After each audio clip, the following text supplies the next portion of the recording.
விவசாயம் மனித குலத்தின் ஆதி தொழில். வாழும் உயிர்களுக்கெல்லாம் வயிற்றுக்குச் சோறிடும் விவசாயி பெருங்குடி மக்களின் நலவாழ்வே மனித குலத்தின் இருப்பு என்றே சொல்லலாம்.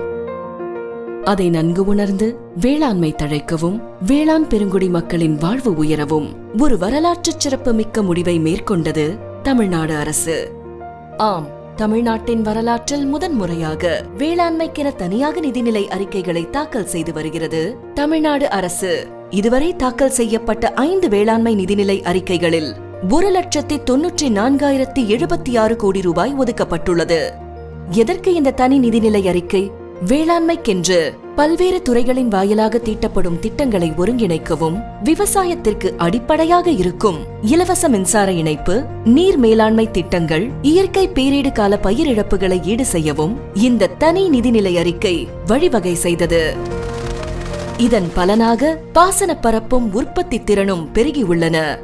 அகில இந்திய அளவில் கேழ்வரகு, கம்பு, நிலக்கடலை, எண்ணெய் வித்துக்கள், கரும்பு, முள்ளங்கி, முட்டைகோஸ், பச்சை மிளகாய், நெல்லிக்காய், மரவள்ளி, கிராம்பு, மல்லிகை, பலா, கொய்யா, பப்பாளி, பூண்டு மற்றும் அன்னாசி உற்பத்தி திறனில் நமது தமிழ்நாடுதான் முன்னணியில் உள்ளது. கலைஞரின் அனைத்து கிராம ஒருங்கிணைந்த வேளாண்மை வளர்ச்சி திட்டத்தில் 61 லட்சம் விவசாயிகள் பயனடைந்துள்ளனர். 213 ஒழுங்குமுறை விற்பனை கூடங்கள் தேசிய வேளாண் சந்தையுடன் இணைக்கப்பட்டுள்ளன. இதன் மூலம் 30 லட்சம் மெட்ரிக் டன் விற்பனை நடந்திருப்பது அரும்பெரும் சாதனை. விவசாயிகளுக்கு பயன் தரும் வகையில் 1320 வேளாண் இயந்திர வாடகை மையங்கள் அமைக்கப்பட்டுள்ளன. சிறு குறு விவசாயிகள் கூட்டுறவு வங்கிகளில் பெற்ற பயிர்க்கடன் மற்றும் நகைக்கடனுக்கான தள்ளுபடி தொகை முழுமையாக வழங்கப்பட்டுவிட்டது.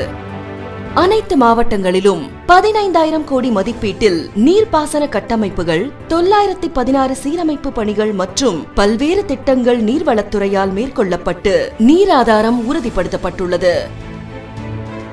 மாண்புமிகு முதலமைச்சரால் முதன்முறையாக கால்நடை மருத்துவமனைகளுக்கு ஆம்புலன்ஸ் வசதி அறிமுகப்படுத்தப்பட்டது. 5 ஆண்டுகளில் 1506 புதிய பால் உற்பத்தியாளர் சங்கங்கள் பதிவு செய்யப்பட்டுள்ளன. மீனவர் வீட்டு வசதி திட்டத்தில் 3386 வீடுகள் கட்டப்பட்டுள்ளன. ஆழ்கடல் மீனவர்களின் பாதுகாப்பிற்காக 18 தொலைத்தொடர்பு கோபுரங்கள் மற்றும் கட்டுப்பாட்டு அறைகள் அமைக்கப்பட்டுள்ளன. புதிய மீன்பிடி துறைமுகங்கள் உருவாக்கப்பட்டுள்ளன. கடலில் காணாமல் போன மீனவர்களின் குடும்பங்களுக்கு உடனடி நிவாரணம் வழங்க சுழல் நிதியம் உருவாக்கப்பட்டுள்ளது.